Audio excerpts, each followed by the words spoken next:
আসসালামু আলাইকুম সবাইকে। আমার নতুন আরও একটি ব্লগে আপনাদের সবাইকে ওয়েলকাম জানাচ্ছি। আশা করছি আপনারা সবাই অনেক ভালো আছেন। একটু শপিংয়ে চলে এলাম, যেহেতু ঈদের আগে রওনাকের জন্য টি শার্ট নিতে এসেছি। তো এই তো খুব বেশি সময়ের জন্য না, অল্প সময়ের জন্য বের হয়েছিলাম। তারপরে এই তো বাসায় এসে রান্নাবান্না করলাম। আজকে আর কোনো রেসিপি শেয়ার করিনি। আমি এখানে শিং মাছ দিয়ে শিমের বিচি দিয়ে রান্না করেছি। এই খাবারটা আমার কাছে বেশ ভালোই লাগে, অনেকের কাছেও হয়তো আমার মতো ভালো লাগে। এই রেসিপিগুলোও আমি মাঝে মাঝে শেয়ার করে থাকি। অলরেডি আমার পেজে এই রেসিপিগুলো দেয়া আছে। আর চিকেন রান্না করেছিলাম, এই যে দেখতে পাচ্ছেন। আজকে আর তেমন কিছু রান্না বান্না হয়নি, এই চিকেন আর মাছ এই দুটোই রান্না করা হয়েছে। যেহেতু ঈদ চলে এসেছে, আসলে এখনকার সময়গুলো একটু বেশি ব্যস্ত সবাই। আসসালামু আলাইকুম সবাইকে। তো আমি রেডি হয়ে নিয়েছি, এখন বের হচ্ছি, আম্মুর বাসায় যাব। তো আম্মুর বাসায় যাওয়া মানেই তো আসলে অনেক গল্প, অনেক আড্ডা, অনেক কিছু, অনেক ভালো লাগা আসলে। তো যাই হোক, এখন বের হচ্ছি। তো আম্মুর বাসায় চলে আসলাম। আসলে রোজা রাখা হয়েছে সবার, এজন্য এখানে ইফতারের আয়োজন করা হয়েছে।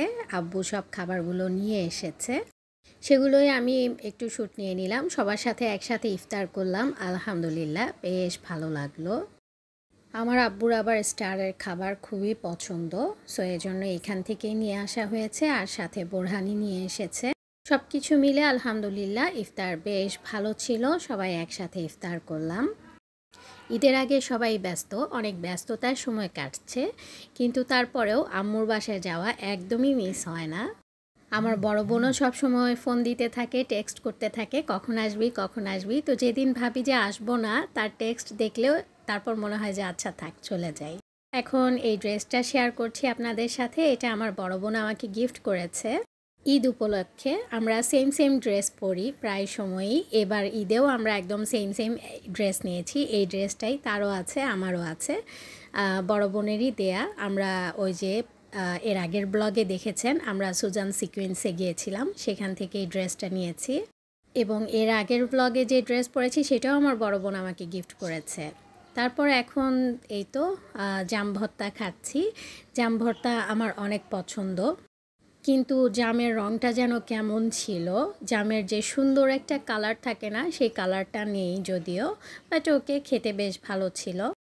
তো সবাই মিলে তারপর ভাবলাম আইসক্রিম খাই একসাথে। আইসক্রিম নিয়ে আসলাম এবং সবাই অনেক দুষ্টুমি করলাম, গল্প করলাম, অনেক আনন্দ করতে করতে আইসক্রিম খেলাম। আর আমার ছোট খালামণিকে মিস করেছি আমরা, কারণ উনি ছিল না। প্রতিদিন সন্ধ্যায় আমরা গল্প করি একসাথে, ছোট খালামণি থাকে, বাট ওই দিন ছিল না। তারপর সবশেষে চায়ের পর্ব। এই চা না হলে তো একদমই হয় না। তো বড় বোন চা বানিয়েছে। এ পর্যন্তই আজকের ব্লগটি।